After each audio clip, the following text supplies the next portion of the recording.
Okay, my dear students, I think you already got the point. What we are going to learn this chapter, magnetic effect of electric current. There are some examples that we already find in the video clip.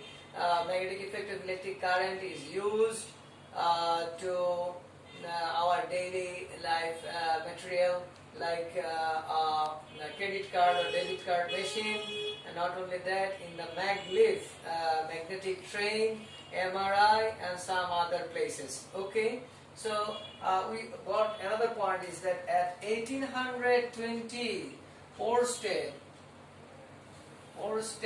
first discovered magnetic effect of electric current. Magnetic effect of electric current. So I will show you the Oersted experiment, how it is done, and what are the points we get from Oersted experiment. Okay, let us see the Oersted experiment and what points that we get from Oersted experiment. Okay. Okay.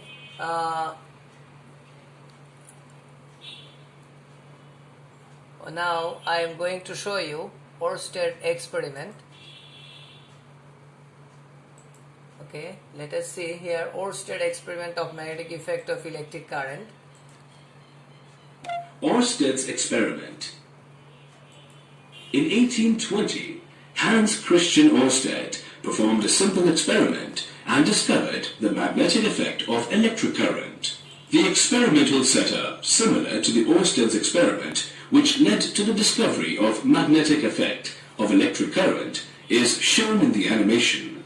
A conductor or conducting wire AB lying in north-south direction is connected to a battery V through a commutator or tapping key K and rheostat RH.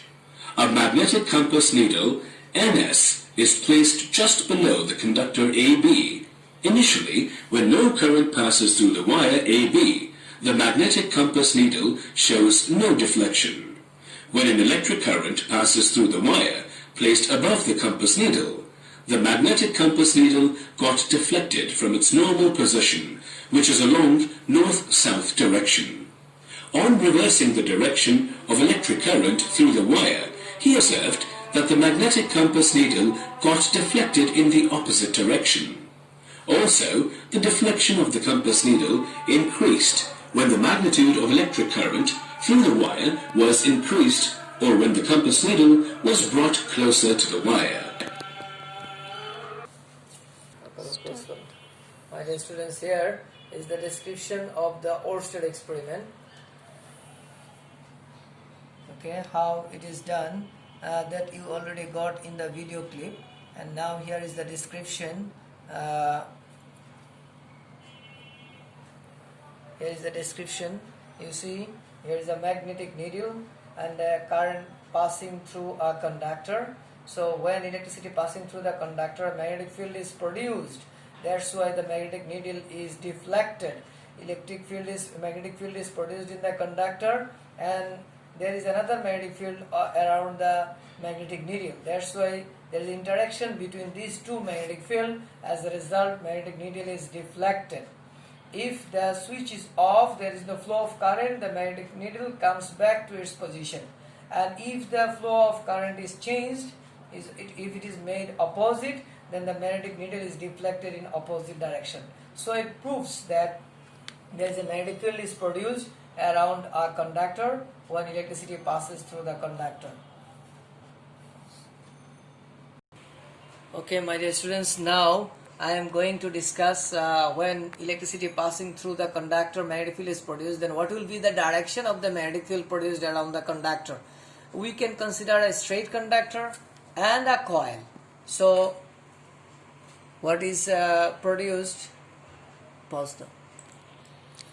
Okay, let us see first what will be the direction of the magnetic field around the conductor. You see, if the thumbnail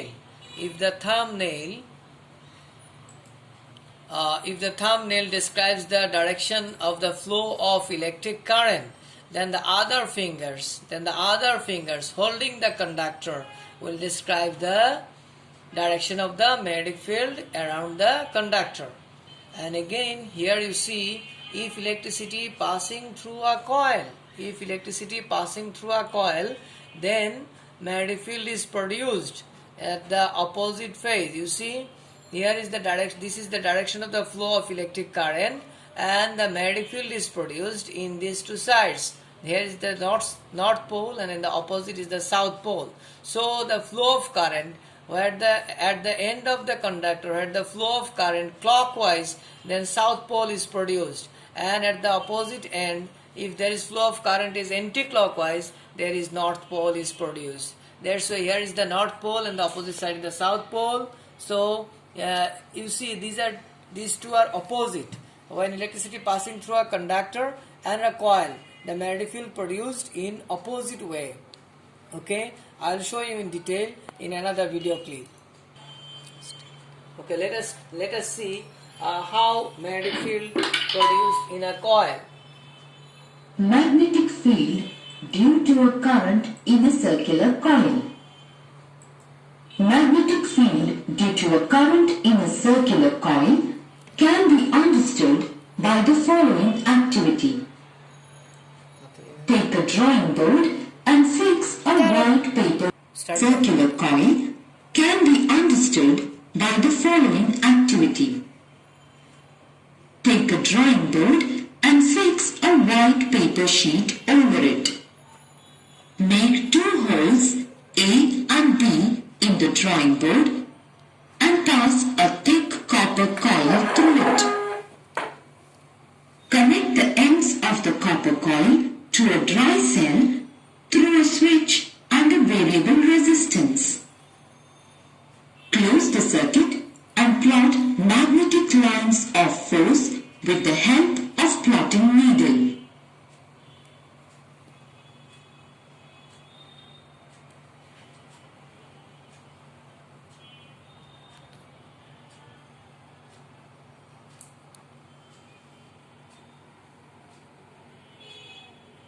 We can see that magnetic lines of force around the hole at A are in anti-clockwise direction.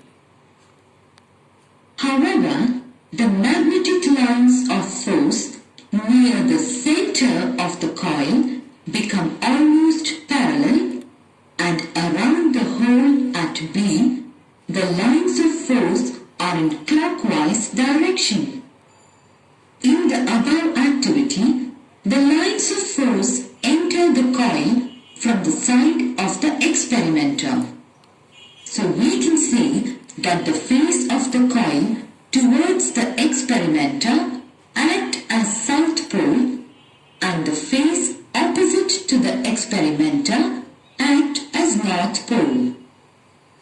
Now relate the above observation to the flow of current in the coil, and then we can say that if the current flows in the coil in clockwise direction facing the experimenter, then that face of the coil will act as south pole. If the current flows in the coil in anti-clockwise direction facing the experimenter, then that face of the coil will act as north pole.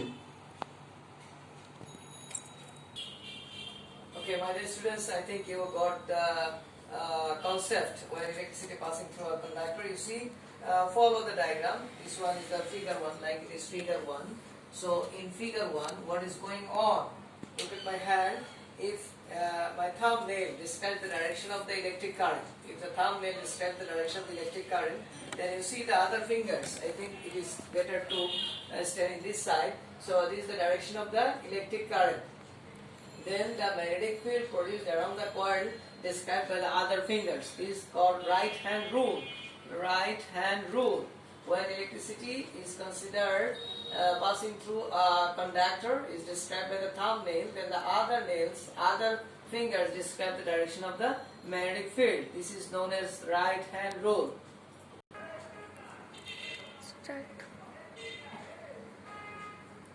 Start. Okay, here you see in the coil. What about in case of coil? When electricity passing through the coil, then this is the direction of the electric current. Here is this is the direction of the electric current, and the magnetic field produced, you see, around the conductor, and the side at which flow of current is clockwise. At the end of the conductor where flow of current is clockwise, their south pole is produced, and the opposite end where flow of electric current is anti-clockwise, there is north pole is produced. So these are the two processes how magnetism is produced around a current carrying conductor.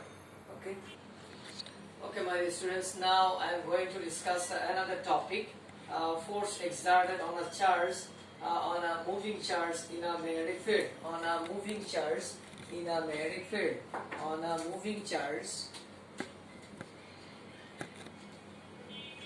on a moving charge in a magnetic field. I mean, when a charge is in motion, then what will happen if it is thrown in a magnetic field? For example, here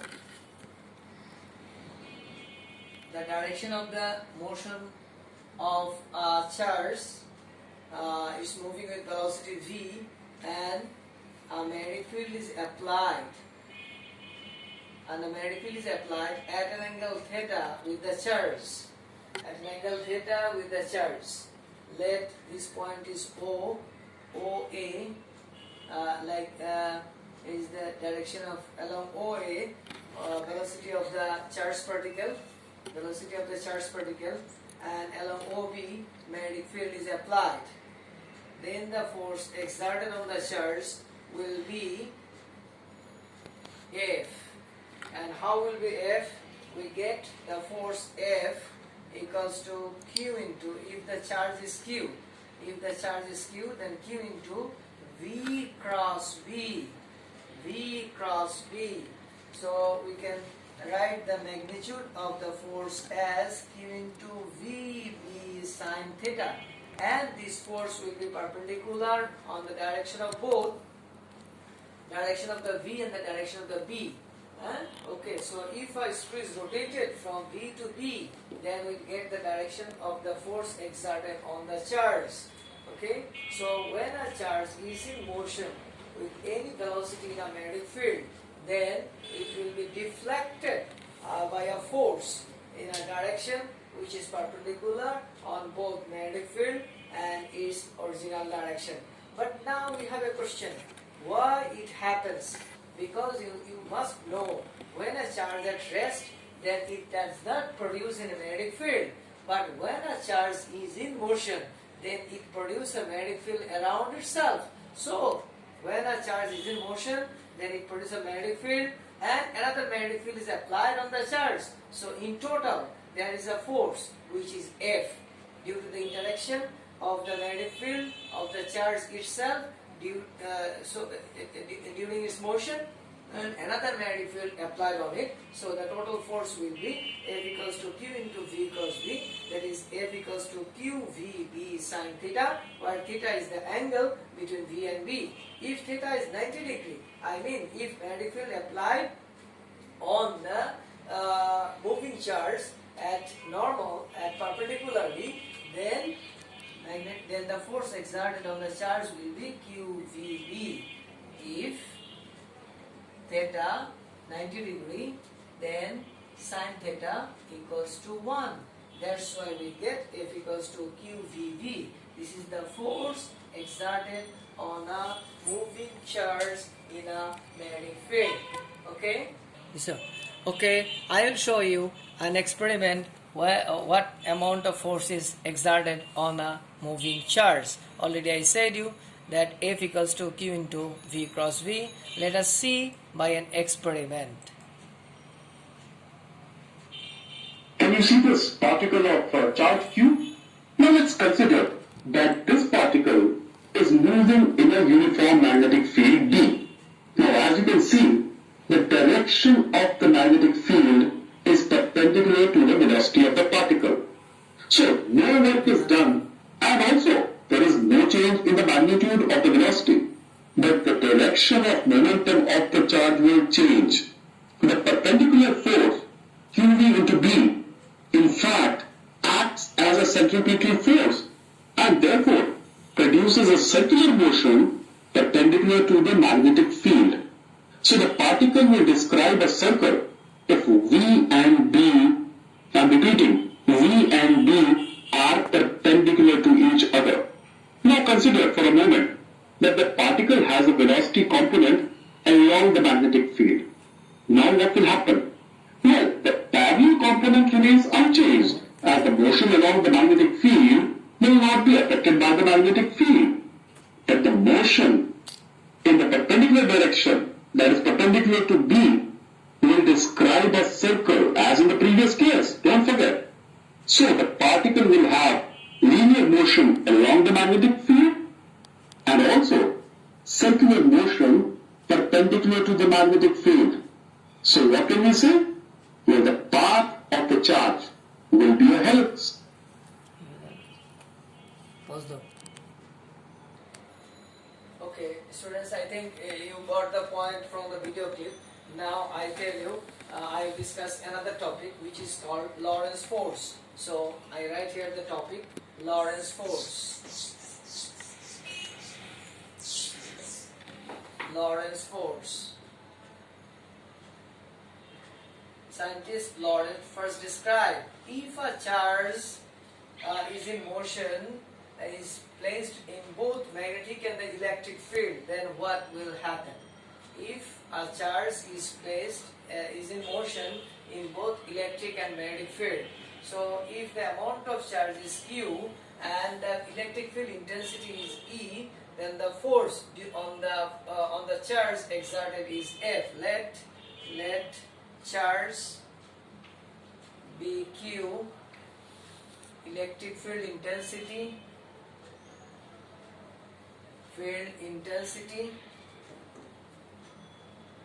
be E, then the force exerted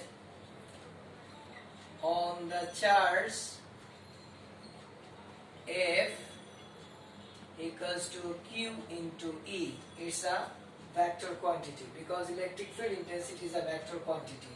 This is like equation 1, and we know if the charge moving with velocity v in a magnetic field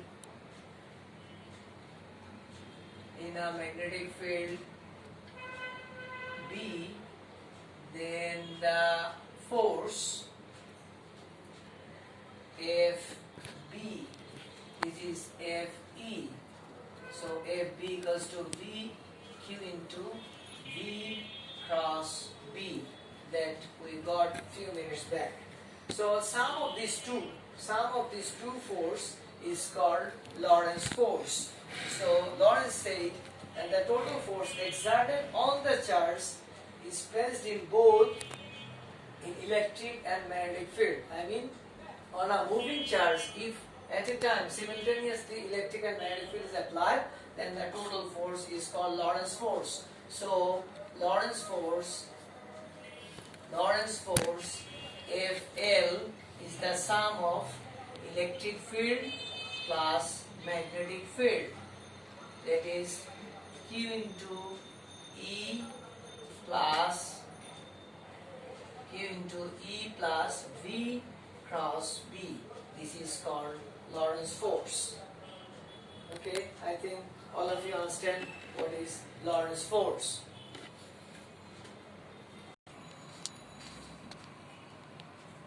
Should we say? Okay, now shut up. Now I am discussing the Lorentz force. I will show you a small video clip on Lorentz force.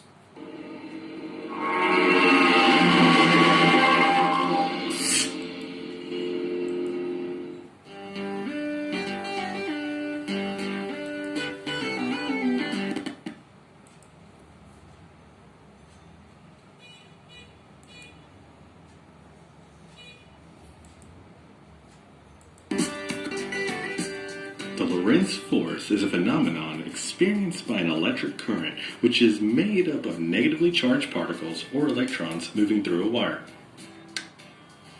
Shown here as yellow particles, electrons move from negative to positive. However, the convention is to think of electrical current as moving from positive to negative. So that's how we'll show it here using red particles.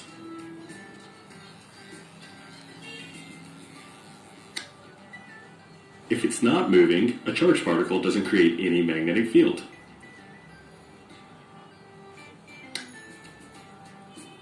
But when it moves, it generates a little magnetic field around it, shown by these green arrows.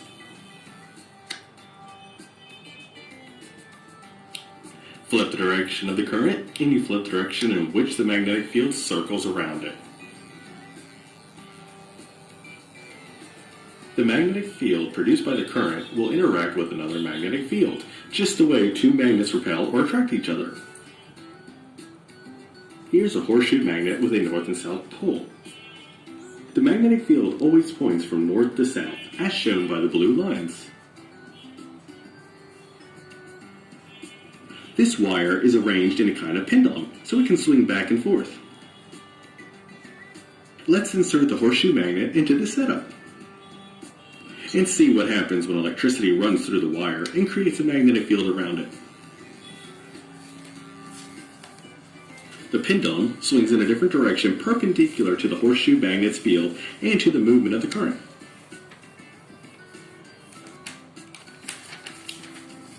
If we reverse the direction of the current, the magnetic field it generates will turn in the opposite direction, causing, in turn, the pendulum to swing in the opposite direction. Flipping the horseshoe magnet around to reverse the magnetic field around the pendulum will also cause the wire to swing in the opposite direction. The Lorentz force is what makes our electric motors work. Without this force, our modern world would be quite different.